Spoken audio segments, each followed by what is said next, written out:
Bismillahirrahmanirrahim. Assalamu alaikum, dear students. I am Sajad Hussain and you are watching my YouTube channel Physics Super King. Dear student, in the previous lecture we discussed about the Gauss's law, the statement of the Gauss's law and how to derive the Gauss's law. Now, in this lecture, we will discuss applications of Gauss's law. जो Gauss's law है उसको derive तो हमने कर लिए. अब उस Gauss's law को किसी भी प्रॉब्लम के सॉल्यूशन के लिए, problem solution mean whenever we have to find the electric field intensity, कहीं भी अगर हमने इलेक्ट्रिक फील्ड इंटेंसिटी को फाइंड करना है तो कैसे करेंगे? हम एक लॉजिक, एक मैथमेटिकल कंसेप्ट यूज करेंगे जिसको बोलते हैं गॉसेस लॉ. अब देखते हैं कि कौन कौन से प्रॉब्लम हमारे सिलेबस में हैं जिनको हम गॉसेस लॉ अप्लाई करके सॉल्व कर सकते हैं. तो आज जो मैं प्रॉब्लम डिस्कस करने लगा हूं वो है electric field intensity due to infinite sheet of charge. एक बहुत बड़ी शीट ऑफ चार्ज है. फॉर एग्जांपल ये एक वॉल है, इस पे चार्ज है. अब आपने फाइंड करना है इस पॉइंट पे कि इलेक्ट्रिक फील्ड कितनी होगी, तो उसके लिए हम यूज करेंगे गॉसेस लॉ. अब देखो, जो लॉ की डेरिवेशन होती है वो बहुत इंपॉर्टेंट इसलिए होती है कि उसमें आपने हर स्टेप को सीखना होता है. और जब कभी भी आप किसी प्रॉब्लम को सॉल्व करते हैं उसमें जस्ट आप जो लॉ को डिराइव करते हुए जो स्टेप्स करते हैं वही स्टेप आपको करने पड़ते हैं किसी भी प्रॉब्लम के सॉल्यूशन के लिए. तो अब आ जाते हैं, ये मेरे पास एक शीट ऑफ चार्ज है जिस पे पॉजिटिव चार्ज है. फॉर एग्जांपल ये मेरे पास एक शीट ऑफ चार्ज है और इस पे आप देख लें ये बेसिकली ये सारी पॉजिटिव चार्ज की एक शीट है. इस तरफ भी पॉजिटिव है, उस तरफ भी पॉजिटिव है. सबसे पहले मैंने करना है क्या है, गॉसेस लॉ को अप्लाई करने के लिए मुझे फ्लक्स चाहिए होगा. देखिए, according to Gauss's law, according to Gauss's law हम क्या लिख सकते हैं? Total flux through a surface, close surface, is equal to 1 by epsilon naught into total charge on the surface. और यहाँ पे हम कंसिडर कर देते हैं कि इसकी जो सरफेस चार्ज डेंसिटी है वो है सिग्मा. ये मैं बाद में एक्सप्लेन करता हूँ. अब हमें क्या क्या चीजें चाहिए? अब हमें चाहिए, जब भी हम गॉसेस लॉ अप्लाई करते हैं हमें फ्लक्स चाहिए जो क्या होता है 1 by epsilon naught into Q. अब फ्लक्स फाइंड करने के लिए मुझे क्या क्या चीजें चाहिए? फ्लक्स फाइंड करने के लिए मुझे एक सरफेस चाहिए जिससे मैं फ्लक्स फाइंड करूंगा. तो प्रॉब्लम को देखते हुए मैंने यहां पे एक सिलेंडर की फॉर्म में एक सरफेस बनाई है. This is called Gaussian surface. Gaussian surface. This is imaginary surface. Now this is imaginary surface. अब ये हम क्यों बनाते हैं? क्योंकि हमने प्रॉब्लम को सॉल्व करना है गॉसेस लॉ को यूज करके. गॉसेस लॉ में फ्लक्स आता है और सरफेस आती है, इसलिए हमने एक सरफेस कंसिडर कर ली. अब सरफेस हमने कैसे कंसिडर की है? हमने सरफेस को सिमेट्री ऑफ द प्रॉब्लम की सिमेट्री को समझते हुए, तो इस फ्लैट सरफेस के लिए, फ्लैट शीट ऑफ चार्ज के लिए जो मुझे सरफेस चाहिए थी वो सिलेंडर की फॉर्म में चाहिए थी, इसलिए मैंने सिलेंड्रिकल शेप की एक सरफेस कंसिडर की. This is your sheet of charge. देख सकते हैं आप, इस पे पॉजिटिव चार्ज डिस्ट्रीब्यूटेड है. अब मैंने इस सरफेस को in the form of cylinder, this is cylindrical surface, इसको मैंने कंसिडर किया. This is Gaussian surface. और ये जो सरफेस है ये उस पॉइंट P से गुजर रही है. पॉइंट P सरफेस पे है, जिस पे हम इंटरेस्टेड हैं कि इलेक्ट्रिक फील्ड कितनी होगी। अब मैंने सरफेस तो बना दी क्योंकि गॉसेस लॉ कहता था कि सरफेस का होना जरूरी है। अब दूसरी चीज, ये सरफेस मैंने बनाई। अब जो मेरी पिछली वीडियो है, आप प्रीवियस वीडियोस को देखें, मैंने कहा था कि अगर कोई सरफेस इस तरह की हो कि वो फ्लैट न हो, उसके हम बनाते हैं छोटे छोटे टुकड़े। अब इसमें ऐसे पीसेस बनाते हैं जिनकी कुछ शेप बने। अब इसमें हम कितने पीस बना सकते हैं? देखें, ये सिलिंड्रिकल सरफेस है, एक ये एंड कैप है, सामने आपको नजर आता है, ये दूसरा एंड कैप है, सामने आपको नजर आता है, और तीसरी ये कर्व्ड सरफेस। यहां पे देखें, this is a cylindrical surface, और ये मैंने पास की है, जो मैंने शीट है उसके इस पे पॉजिटिव चार्ज है, ये बहुत बड़े साइज के, इसको मैं इन्फिनिट शीट ऑफ चार्ज बोलता हूं। इसके इस पॉइंट पी पे मैंने फील्ड फाइंड करनी है। Basically infinite sheet of charge mean एक शीट बहुत बड़े साइज की, और जिस पॉइंट पे हम फील्ड फाइंड करने जा रहे हैं उसका डिस्टेंस शीट से स्मॉल होना चाहिए। दिस इज इंपॉर्टेंट, इसी की जस्ट इस स्टेटमेंट से भी एंट्री टेस्ट में क्वेश्चन आ जाता है। तो अब फिर उसके बाद मेरा क्या काम था? मैंने सरफेस बना दी। अब सरफेस जो है इसके मैंने पैचेस बनाने, छोटे छोटे पीस बनाने। मैं 3 बनाता हूं, एक एंड कैप, दूसरा एंड कैप और कर्व्ड सरफेस। 2 काम मेरे हो चुके हैं। मैंने इसको सरफेस S1 का, दिस इज सरफेस S1, इसको मैं S1 बोलता हूं, and that is my surface S2, और ये जो कर्व्ड सरफेस है वो S3 है। S1 मेरे पास क्या चीज है?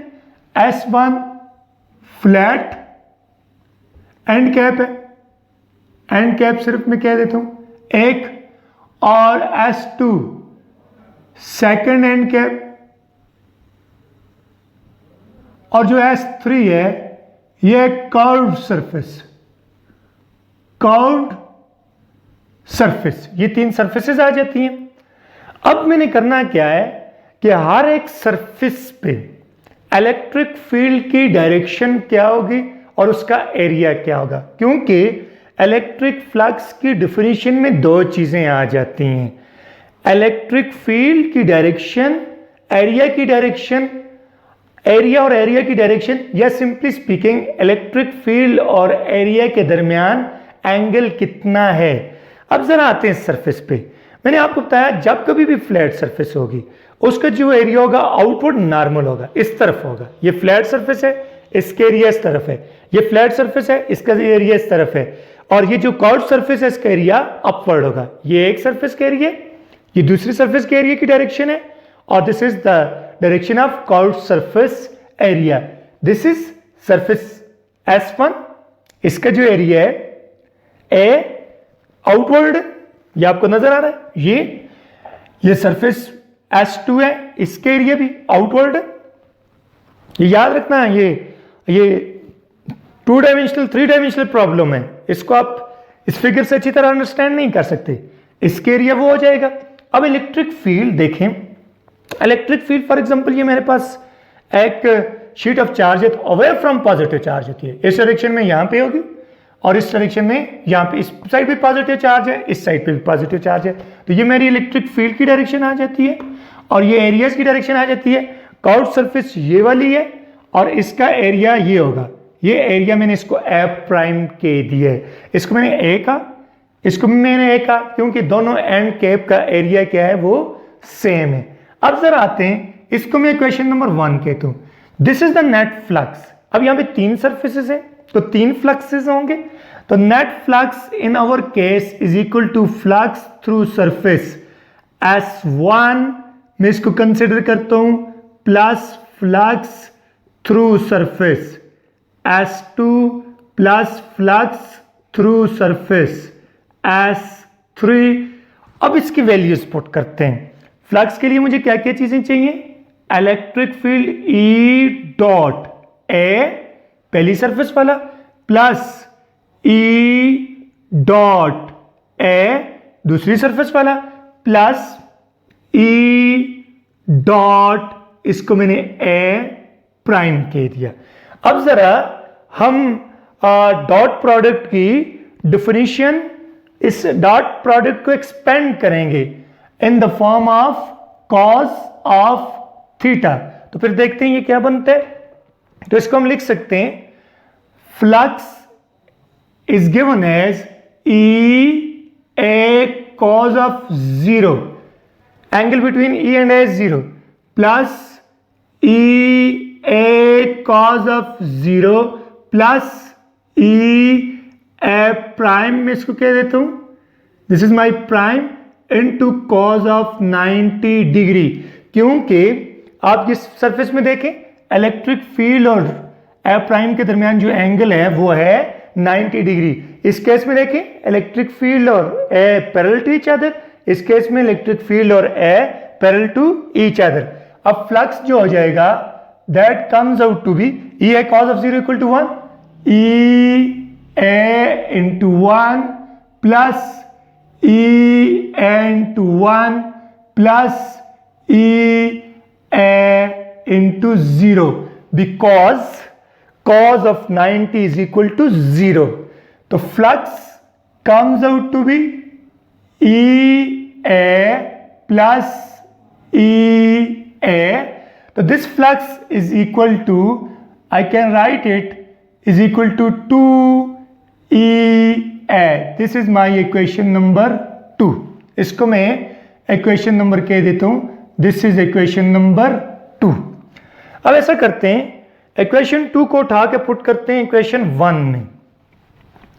Putting equation number 2 in equation number 1, तो क्या रिजल्ट हो जाएगा, equation 2 in equation 1 2EA is equal to 1 by epsilon naught into Q, and I can write it E is equal to 1 by 2 epsilon naught Q divided by A.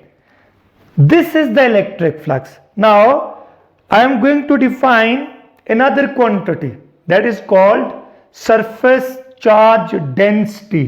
क्योंकि यहाँ पे ये जो आपके पास इन्फिनिट शीट ऑफ चार्ज है, इस पे charge uniformly distributed है, तो सरफेस चार्ज डेंसिटी फाइंड करना इजी है। तो इसलिए हम इसको डिफाइन करेंगे सरफेस चार्ज डेंसिटी को। तो सरफेस चार्ज डेंसिटी जो मेरे पास होती है, सरफेस चार्ज डेंसिटी ये होती है चार्ज पर unit area Q divided by A, और इसको डिनोट करते हैं, it is denoted by sigma. Sigma is equal to हो जाएगा Q divided by A.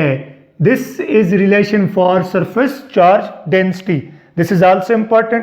कभी कभार इसकी यूनिट आ जाती है कि surface charge density की यूनिट क्या होगी। अगर आप ये इलेक्ट्रिक फील्ड में ये वैल्यू पुट करें तो आपके पास जो E है, E comes out to be 1 by 2 epsilon naught into sigma. This is the magnitude of electric field of due to infinite sheet of charge. It is the amount of electric field at a point lying near the infinite sheet of charge. तो इस फार्मूले को भी आप याद करें, इससे problem भी सॉल्व हो सकते हैं। और प्रॉब्लम किस तरह के आते हैं, अगर आपको ये फार्मूला आता है एंट्री टेस्ट में, इस तरह का भी प्रॉब्लम हो सकता है। मैं बाद में at end of chapter detail से सॉल्व करवाऊंगा कि जब आप चार्ज को डबल करेंगे, जब आप एरिया को डबल करेंगे, तो इस तरह के क्वेश्चन आएंगे कि इलेक्ट्रिक फील्ड इंटेंसिटी क्या होगी। या डायरेक्टली फार्मूला आ सकता है कि electric field intensity due to infinite sheet of charge is given by. अब क्योंकि electric field is a vector quantity, तो वेक्टर फॉर्म में कैसे लिखेंगे, and vector form is equal to 1 by 2 epsilon naught sigma into n unit vector. You should keep in mind कि जब भी कोई चीज नॉर्मल टू द एरिया होती है उसके लिए हम यूज करते हैं एन यूनिट वेक्टर। तो हमें पता है इस केस में जो इलेक्ट्रिक फील्ड होगी वो परपेंडिकुलर टू द एरिया होगी, ऐसे होगी, तो इसलिए मैंने इसके लिए यूज किया एन यूनिट वेक्टर। तो this is the electric field intensity due to infinite sheet of charge. It's value is 1 by 2 epsilon naught sigma. Sigma is surface charge density into n unit vector. Next हम discuss करते हैं second application of Gauss's law. अब second application क्या है? Electric field intensity due to two oppositely charged parallel plates. अब why we are interested in two oppositely charged parallel plates? Because the electric field between two oppositely charged parallel plate is uniform। ये uniform होगी और इसमें हम जो and पे, ये जो एंड्स हैं इन पे जो इलेक्ट्रिक फील्ड है वो यूनिफॉर्म नहीं होगी। इसलिए हम कोशिश करेंगे कि पैरेलल प्लेट कैपेसिटर में प्लेट्स का साइज बहुत बड़ा होना चाहिए और उनके दरमियान डिस्टेंस क्या होना चाहिए? कम होना चाहिए। इसलिए हमें जो बीच में इलेक्ट्रिक फील्ड मिलेगी वो यूनिफॉर्म इलेक्ट्रिक फील्ड मिलेगी। दूसरी चीज़ कि जो पैरेलल प्लेट्स हैं, ये parallel plates this is like a capacitor. तो एक कैपेसिटर की फॉर्म है पैरेलल प्लेट कैपेसिटर। तो दिस इज सिंपल कैपेसिटर। तो इसलिए हम इसकी इलेक्ट्रिक फील्ड को डिस्कस करते हैं। अब देखें, मेरे पास टू प्लेट्स हैं, एक मैंने यहां पे रखी है और दूसरी यहां पे रखी हुई है। These are two plates. ये एक रखी हुई है मैंने और ये दूसरी रखी हुई है। एक पे जो चार्ज है वो पॉजिटिव है और दूसरे पे चार्ज है नेगेटिव। अब क्वेश्चन ये है कि इनके बिटवीन किसी जगह पे आपने फाइंड करनी है इलेक्ट्रिक फील्ड इंटेंसिटी ई, क्योंकि गॉसेस लॉ से हम क्या फाइंड करते हैं? ई। ई हमने फाइंड करना है कि इसकी अमाउंट कितनी होगी। अब क्या करें? पैरेलल प्लेट्स की शक्ल को देखना है। उसकी शक्ल के लिहाज से हमने एक सरफेस को चुनना है, क्योंकि without a surface it is not possible to apply the Gauss's law. In the statement of Gauss's law there is a surface, so we must have an imaginary surface, that is Gaussian surface। यहाँ पे हम imaginary surface लेंगे और ये Gaussian surface होगी। ये Gaussian surface जो है वो in the form of box है। ये जो आपको नजर आ रहा है ये बॉक्स है।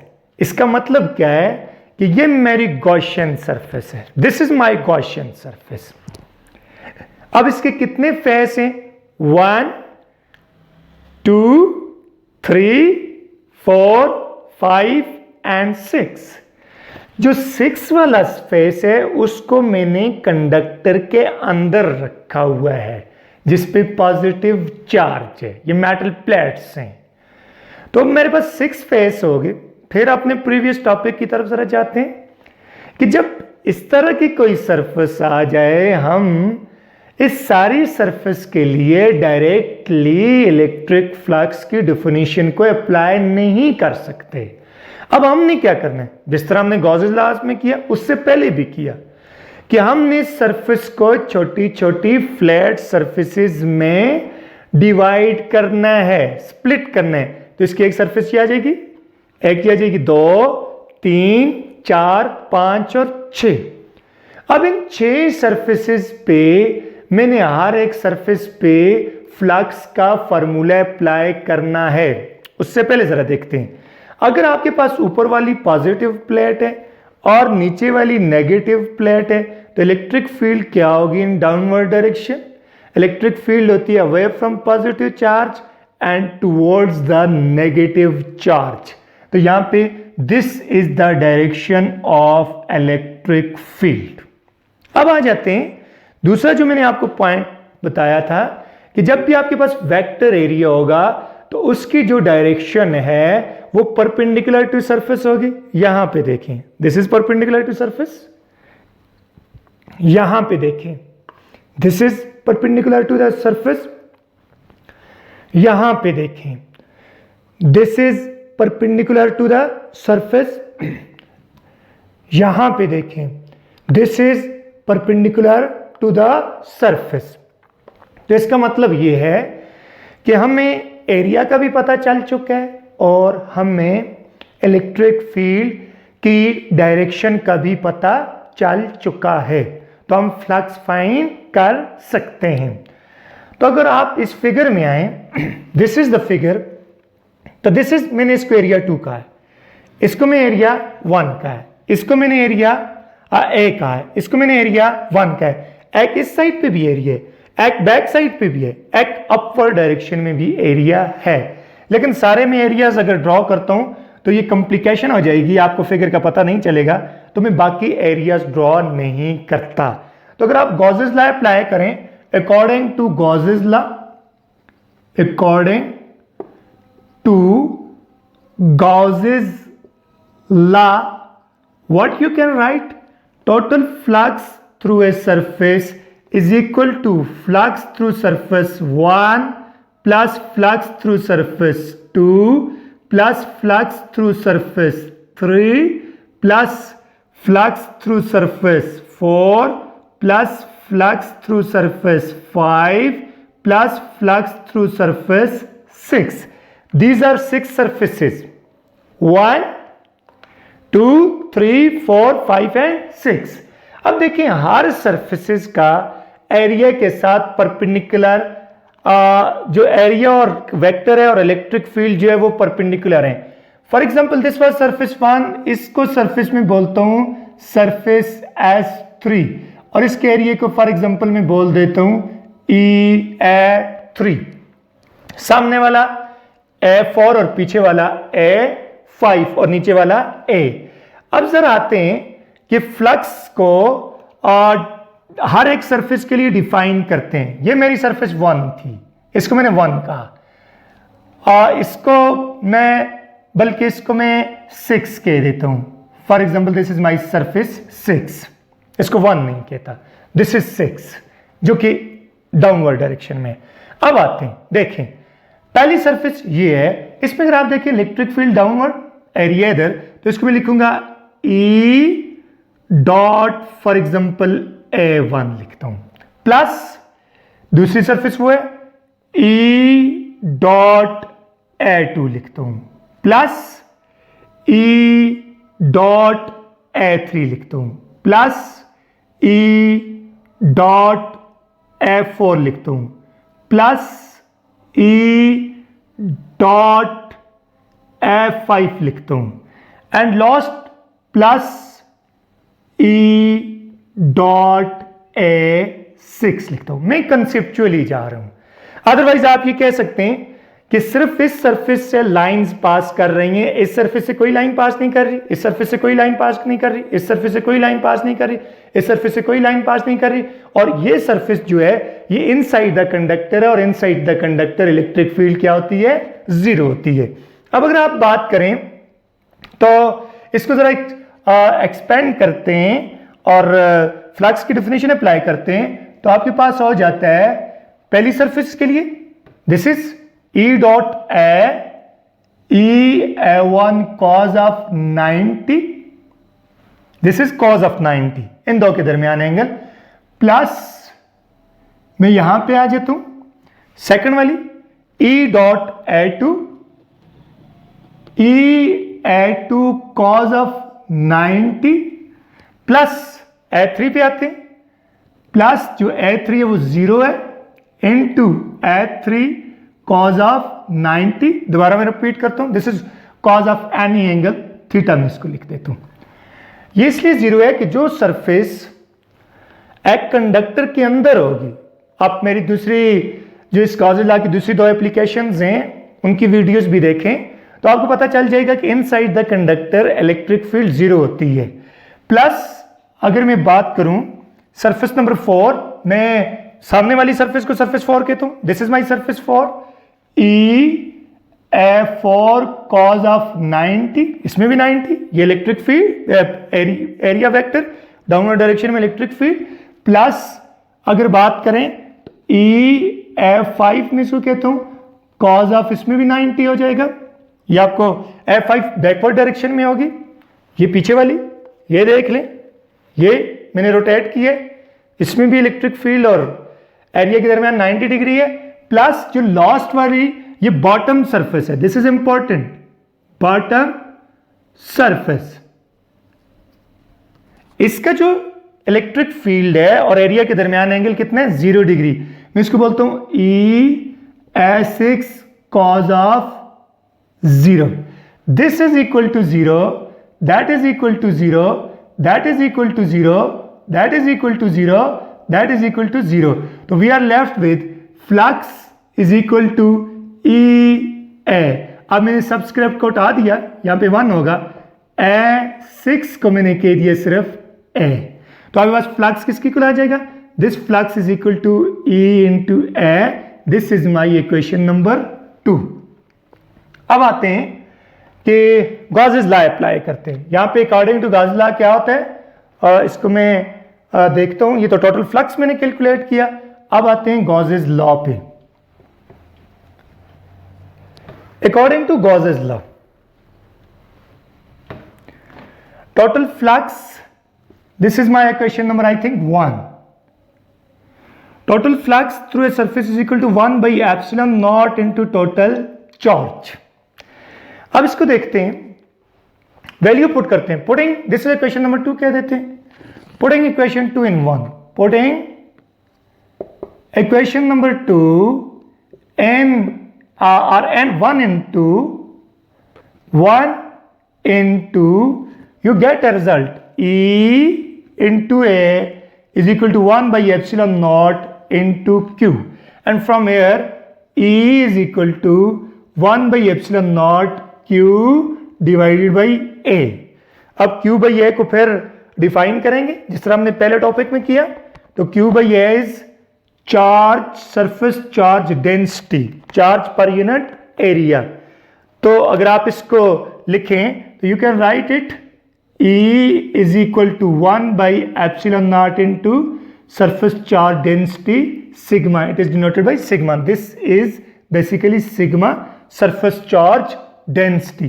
Surface charge density. So this is electric flux, electric field between two oppositely charged parallel plate. और इसकी डायरेक्शन क्या होगी? Away from positive charge and towards the negative charge, वो हम ऑलरेडी डिस्कस कर चुके हैं। नेक्स्ट जो आपके प्रॉब्लम्स आते हैं, एमसीक्यूज आते हैं, मैं at end of the chapter करूंगा। उनमें ये होता है कि एक बहुत इंपॉर्टेंट प्रॉब्लम आता है कि इस इलेक्ट्रिक फील्ड इंटेंसिटी और infinite sheet of charge electric field intensity के दरमियान क्या रिलेशन है। तो इंशाल्लाह वो डिस्कस करेंगे। आप इस तरह की मज़ीद वीडियोस देखने के लिए मेरे YouTube चैनल को सब्सक्राइब करें।